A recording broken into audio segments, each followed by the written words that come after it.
कैमरे पे नहीं बात करूंगा। सर कुछ कहना है आपको? अरे अब तुम अभी sir, do you want to say something? अभी sir, do you want to say something? क्या कहना चाहते हैं आप? अभी सर कितनी देर Your question, what do you have to say? अभी सर, उर्मिलेश जी क्या पूछताछ कर रहे थे आपसे? अभी कुछ नहीं बोले। लाइन ऑफ क्वेश्चनिंग क्या थी? अभी कुछ नहीं बोले। अभी मैं कुछ नहीं और भी लोग हैं सर जी। अभी मैं कुछ नहीं बोलूंगा। कब बोलिएगा सर? बाद में बोलूंगा। क्या पूछ रहे थे? नमस्कार दोस्तों, आज सुबह की शुरुआत एक चौंकाने वाली खबर से हुई थी। खबर यह थी कि न्यूज क्लिक के लिए काम करने वाले, न्यूज क्लिक के लिए वीडियो शोज बनाने वाले, न्यूज क्लिक के लिए कॉलम लिखने वाले कई पत्रकारों के घरों पर दिल्ली पुलिस के स्पेशल सेल की टीम पहुंची थी। उनके मोबाइल फोन और लैपटॉप जब्त किए गए थे।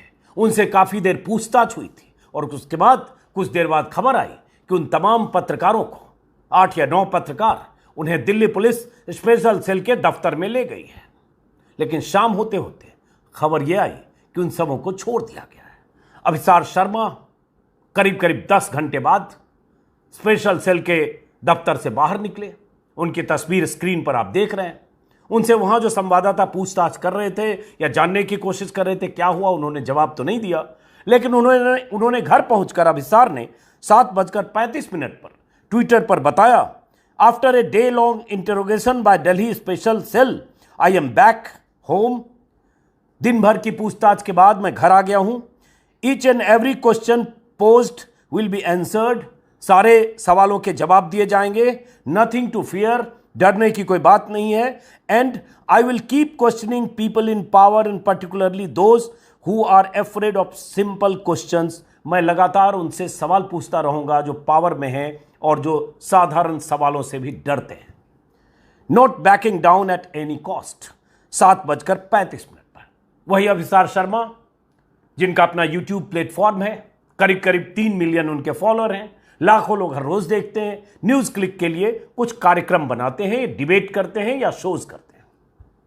इसी तरह से उर्मिलेश, जिन्हें हम जैसे लोग 35 सालों से जानते हैं, एक बुद्धिजीवी, चिंतक, लेखक, पत्रकार, तमाम तरह के मुद्दों पर मुखर पत्रकार, उन्हें भी पुलिस ने डिटेन किया या उन्हें भी पुलिस ले गई गाड़ी में बिठाकर। सुबह तस्वीरें आपने मेरे यूट्यूब चैनल पर देखा होगा। लेकिन शाम को उन्हें भी छोड़ा गया। अभी जब मैं वीडियो रिकॉर्डिंग कर रहा हूं तब पता चला कि जो भी 8-9 लोग न्यूज क्लिक के लिए काम करते थे, कंट्रीब्यूटर के तौर पर, उन कंसल्टेंट के तौर पर, उन सबों को शाम होते होते स्पेशल सेल ने छोड़ दिया। दिन भर यह कयास लगाए जाते रहे कि यूएपीए की धाराओं के तहत 17 अगस्त को दिल्ली पुलिस ने न्यूज क्लिक के खिलाफ मामला दर्ज अगर किया और यूएपीए की धाराओं के तहत अगर दिल्ली पुलिस ने इन पत्रकारों के घरों पर दबिश दी, अचानक सुबह 6 से 7 के बीच नोएडा, गुरुग्राम, दिल्ली और गाजियाबाद में, तो पुलिस की मंशा क्या है, मकसद क्या है, किसके इशारे पर हो रहा है? क्योंकि ये वो पत्रकार हैं जो लगातार मोदी की सत्ता से सवाल पूछने के लिए, लिखने के लिए, बोलने के लिए, आलोचना के लिए बहुत मुखर चेहरों के तौर पर जाने जाते हैं। कई पत्रकार और जिनका जिक्र बहुत जरूरी है, जो पुलिस जिनसे पूछताछ करती रही, भाषा सिंह जो एक्टिविस्ट भी हैं, लेखक भी हैं, अनिंदोय चक्रवर्ती एनडीटीवी के मैनेजिंग एडिटर रहे हैं, परंजॉय गुहा ठकुराता, सुहेल हाशमी और एक stand up comedian Sanjay Rajaura, पता नहीं न्यूज क्लिक के लिए हो सकता है कुछ काम करते हो, उन्हें भी पुलिस ने पूछताछ के लिए कहें या जैसे भी पुलिस ने उन्हें भी बुलाया और ले गई। उनके घर पर भी पुलिस पहुंची थी। अब सवाल उठता है पुलिस का मकसद क्या है? दिन भर यह लगा कि कहीं यूएपीए की धाराओं के तहत इनकी गिरफ्तारी तो नहीं हो रही है। शुरुआत यह हुई, एनडीटीवी के हवाले से खबर देख रहा हूं कि कैसे आधी रात को कल दिल्ली पुलिस के स्पेशल सेल के लोधी कॉलोनी स्थित मुख्यालय में मंगलवार को देर रात 2 बजे से बैठक हुई। देर रात 2 बजे से मतलब आधी रात को। इसमें करीब 200 पुलिसकर्मी मौजूद थे। गोपनीयता सुनिश्चित करने के लिए कनिष्ठ अधिकारियों के मोबाइल फोन अस्थायी रूप से जब्त किए गए और उसके बाद ये छापेमारी की गई और उसके बाद दर्जनों पुलिस वाले और दर्जनों ठिकानों पर 35, 40, 30 जिसको जो मन आ रहा है ट्विटर पर, सोशल मीडिया पर लिख रहे हैं। मैं जानता नहीं कितनी जगह छापेमारी हुई, लेकिन 25-30 जगह। अब उस छापेमारी का मकसद और इन पत्रकारों का कसूर क्या था, इसको समझते हैं आगे। दिन भर मैंने अपने वीडियो पर एक चैनल पर लाइव किया था, करीब 2.5 घंटे का, उसमें बहुत कुछ आप समझ सकते हैं। लेकिन जब वहां से बाहर निकलते वक्त पुरंजय गुहा ठकुराता, जो बिजनेस जर्नलिस्ट के तौर पर करीब 4 दशकों से काम करते रहे, business India, business world, telegraph, India today, the Pioneer, सब जगह काम करते रहे, और वो लगभग 5 साल से कंसल्टेंट है न्यूज क्लिक के। न्यूज क्लिक पर आरोप है कि कोई अमेरिकी बिलियनर जिसका रिश्ता चाइना से कनेक्शन है उसका, और उसने 33 करोड़ रुपए न्यूज क्लिक को दिए, और उसके बाद उसी पैसे से इन सबको सैलरी दी जा रही थी, या जो कंट्रीब्यूटर थे उनको पैसे दिए जा रहे थे, और चाइनीज प्रोपेगेंडा के तहत ये सब काम कर रहे थे। ये आरोप है। उन आरोपों पर आगे आते हैं। पहले जब वहां से निकले पुरंजय गुहा ठकुराता, उनका एक बयान में देख रहा था पीटीआई के हवाले से। उस बयान में पुरंजय ने बताया, इसी से पता चला कि हुआ क्या। उन्होंने बताया, शब्द सा उनके कहे का अनुवाद बता रहा हूं, अंग्रेजी में उनका बयान था कि सुबह 6 बजे के करीब 9 पुलिस वाले गुरुग्राम में उनके घर पर पहुंचे। उन्होंने बहुत सारे सवाल पूछे। उनके साथ दिल्ली पुलिस के स्पेशल सेल के दफ्तर तक मैं खुद आया। उन्होंने कहा मैं खुद आया। हालांकि उर्मिलेश को पुलिस की गाड़ी में बैठकर जाते देखा, वीडियो में देखा गया। दिल्ली पुलिस उन्हें साथ ले गई। अभिसार ने सुबह ट्वीट किया था कि उनका फोन जब्त किया गया। भाषा सिंह ने सुबह ट्वीट किया था, उनका फोन जब्त किया गया।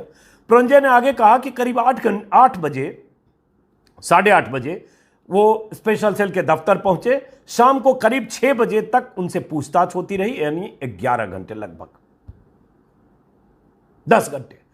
10 घंटे उससे पूछताछ होती रही, और एक ही तरह के सवाल बार बार पूछे जाते रहे, जिसमें सवाल क्या थे, बकौल पुरंजय गुहा ठकुराता, और इसी तरह के सवाल अभिसार और बाकी लोगों से पूछे गए होंगे। क्या आप न्यूज क्लिक के स्टाफ हैं? उन्होंने कहा नहीं, मैं कंसल्टेंट हूं। आपको कितने पैसे मिलते हैं? उन्होंने कहा, बता दिया जो भी उनको मिलते होंगे। उन्होंने पूछा कि आपने क्या दिल्ली दंगे को कवर किया? पुरंजय से दिल्ली पुलिस की तरफ से पूछा गया। पुरंजय का जवाब है कि मैंने नहीं किया। फिर उनसे पूछा गया, क्या आपने किसान आंदोलन कवर किया? जवाब दिया कि हां, उन्होंने किया था। क्या आप कंसल्टेंट हैं? तो उन्होंने कहा हां। क्यों? तो उन्होंने कहा मैं जर्नलिस्ट हूं। कब से है? तो उन्होंने बताया 2018। उसके बाद उन्होंने कहा कि मैं यहां जब आया हूं दिल्ली पुलिस की स्पेशल सेल के दफ्तर, तब मुझे पता चला कि यूएपीए के तहत एफआईआर की गई है, और बहुत सारे सवाल पूछे। यह भी पूछा कि यूएस के किसी भटनागर को आपने क्यों फोन किया? पुरंजय ने कहा कि वो मेरे बहनोई हैं या रिश्तेदार हैं, ऐसा उन्होंने बताया, इसलिए फोन किया। और कुछ लोगों के बारे में पूछा कि उन्हें आपने क्यों क्यों फोन किया, उसके बारे में पुरंजय गुहा ने पुलिस को बताया। उनसे यह भी पूछा गया कि क्या आप सिग्नल यूज करते हैं? तो उन्होंने कहा हां। अब देखिए 3-4 चीजें। अभिसार का यह कहना, पहले तो अच्छी बात है कि अभिसार डरे नहीं, बेचैन, परेशान और क्या कहें, बहुत अवसाद में नहीं है। अभिसार ने कहा कि जो मैं सवाल जिस तरह से पूछता हूं पूछता रहूंगा, और यही हम उम्मीद करेंगे इन तमाम पत्रकारों से। लेकिन जो पूछताछ हुई है, उस पूछताछ में यह कहना, मैं देख रहा हूं द वायर पे एक रिपोर्ट है कि जब न्यूज क्लिक के किसी और स्टाफ से भी पूछताछ हुई है, उनसे भी कहा गया कि आपने किसान आंदोलन कवर किया, क्या आपने दिल्ली दंगे कवर किया, इस तरह के पूछताछ जिन सबसे पुलिस ने पूछी है उसमें पूछा। अब यह सवाल है कि किसान आंदोलन के कवर करने से क्या रिश्ता? क्या किसान आंदोलन जिन्होंने कवर किया, क्या उनकी तरफ दिल्ली पुलिस कुछ जांच करना चाहती है, या सरकार की चिंता या सरकार की परेशानी उससे है? दिल्ली दंगों को कवर किया, क्या उससे है? क्या मकसद है दिल्ली पुलिस का, यह अभी समझना पड़ेगा। जैसे अभिसार और बाकी लोग वीडियो में अगर अपनी बात कहेंगे तो पता चलेगा। किसान आंदोलन मैंने भी कवर किया था, और मेरे ख्याल से 10-12 महीने कवर किया था, और मेरे जैसे 50 लोगों ने कवर किया था। और यह पता है कि किसान आंदोलन कवर करने वाले लोग सरकार की आंखों की किरकिरी थे, और कैसे सरकार की परेशानी थी उस आंदोलन को, जिसे कुचलने दबाने की तमाम साजिशें और कोशिशें हुई, जिसमें पूरा मुख्यधारा का मीडिया शामिल था। और किसान आंदोलन को, आंदोलनकारियों को मवाली, गुंडा, देशद्रोही और चीनी, पाकिस्तानी सब कुछ कहा गया, लेकिन वो किसान डटे रहे, खूंटा गाड़ कर तब तक डटे जब तक कृषि कानून वापस नहीं हुआ। तो इसके बारे में पूछा गया। क्या यह दिल्ली पुलिस का मकसद है जानना कि जिन लोगों ने किसान आंदोलन कवर किया वो किसी चाइना के इशारे पर किया? क्या इसका मकसद है ये जानना कि आपने किसी दूसरे के कहने पर असाइनमेंट पे किया? पता नहीं। अब बात आती है इन पत्रकारों की। ये जो, और ये भी हुआ कि डीजी पब से लेकर प्रेस क्लब और एडिटर्स गिल्ड ऑफ इंडिया ने इसकी निंदा की। आगे आता हूं। न्यूज क्लिक पर आरोप है कि एक चाइना से रिश्ते वाले एक नोवेल राय सिंघम, जिनका अमेरिका में काफी कारोबार है, उन्होंने 33 करोड़ रुपए न्यूज क्लिक को दिए। एनडीटीवी के हवाले से मैं बता रहा हूं, 38 करोड़, माफ करें। और चीन से कथित संबंध रखने वाली संस्थाओं से 38 करोड़ मिले। इस पैसे का इस्तेमाल कथित तौर पर 8 पत्रकारों के लिए वेतन के लिए किया गया। इन पत्रकारों को आज एजेंसी के दायरे में लाया गया, एनडीटीवी ने छापा है। दो बातें हैं।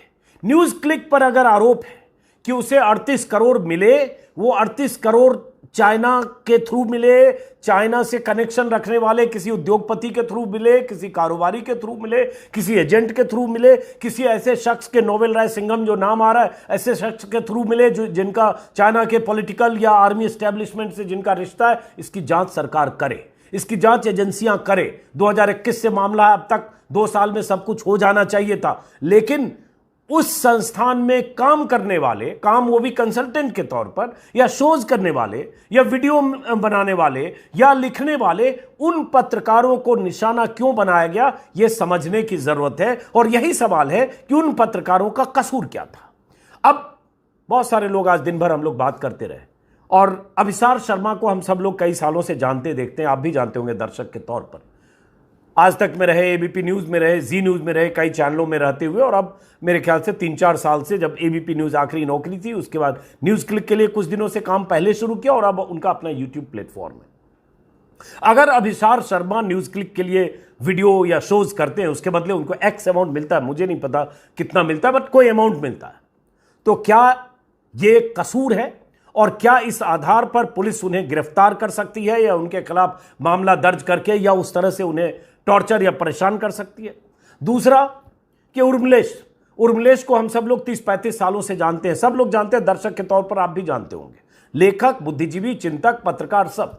उर्मिलेश को शो करते हैं, शायद 60,000 रुपया, किसी ने आज बताया 60,000 रुपये महीने उसके बदले मिलते हैं।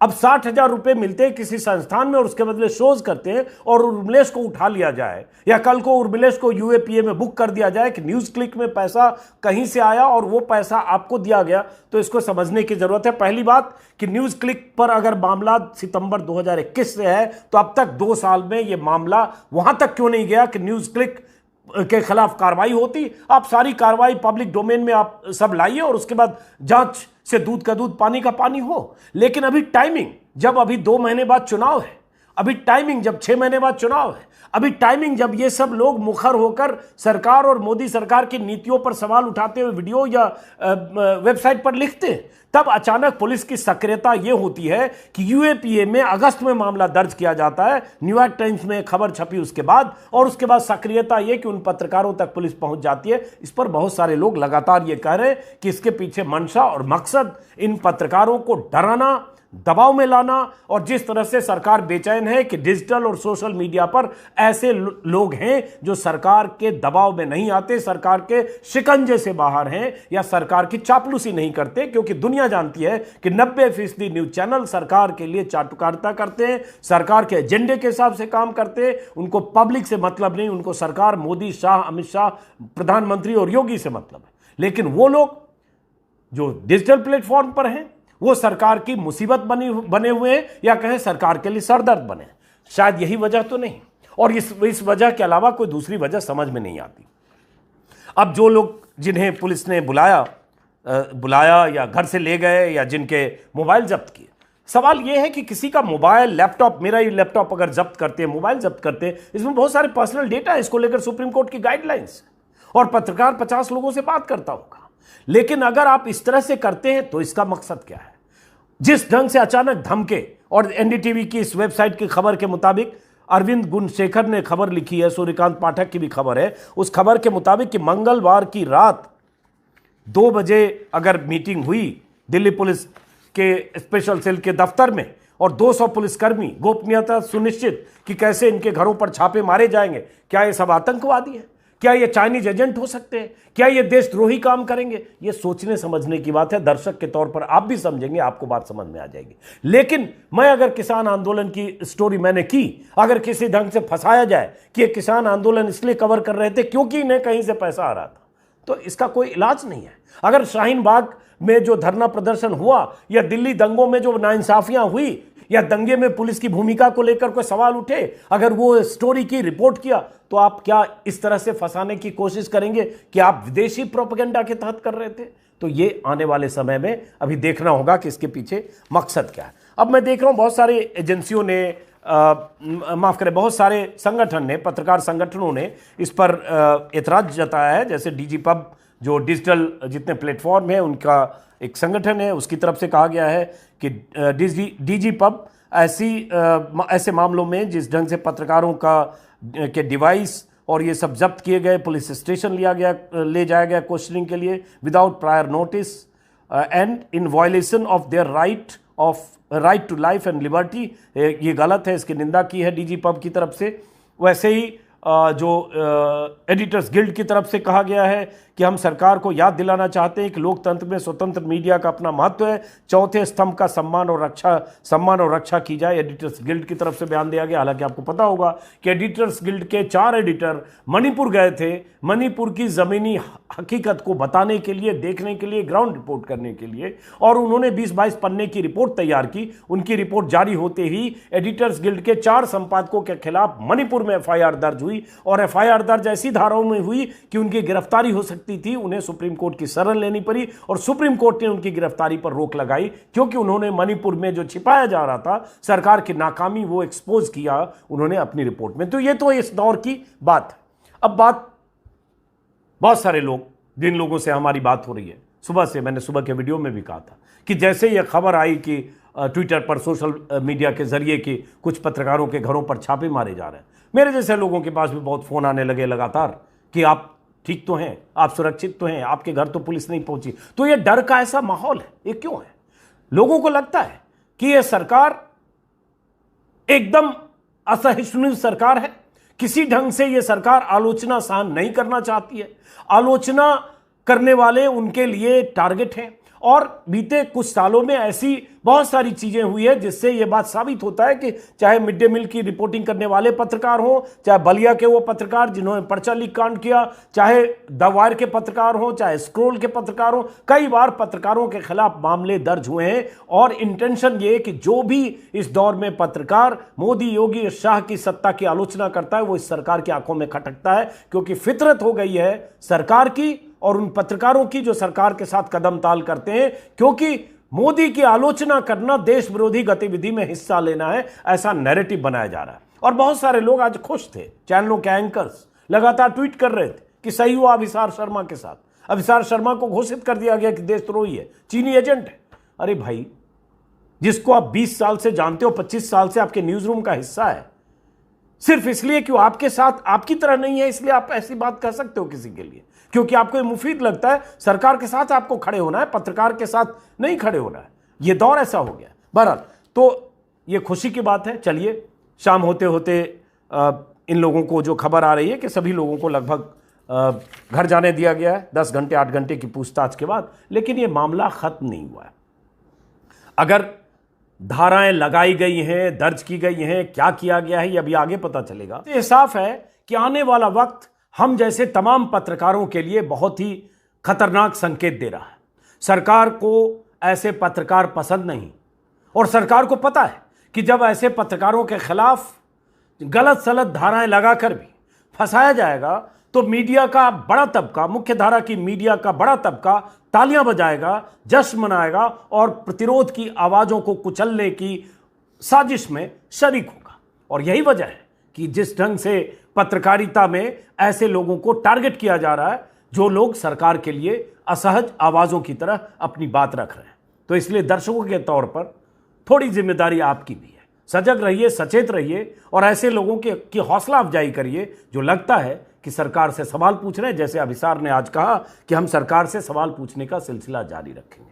फिलहाल इस वीडियो को खत्म करता हूं, देखते हैं कल तक क्या जानकारी मिलती है, अभिसार से क्या पूछताछ की गई, सरकार या पुलिस की मंशा क्या? सरकार बार बार कर रहा हूं इसलिए क्योंकि दिल्ली पुलिस अमित शाह के अधीन है। दिल्ली पुलिस बिना अमित शाह की अनुमति के इन पत्रकारों को इस तरह से गाड़ियों में बिठाकर नहीं ले गई होगी। बिना अनुमति के अमित शाह के दिल्ली पुलिस ने इस तरह से पत्रकारों के घरों पर अचानक दबिश नहीं दी होगी, इस तरह से जैसे ये पता नहीं कितने बड़े अपराधी हैं, तड़के एक साथ 15-20 टीमें बनाकर अलग अलग लोकेशन पर। तो फिलहाल इस वीडियो को खत्म करते हैं। उम्मीद है अंधेरा छटेगा। नमस्कार।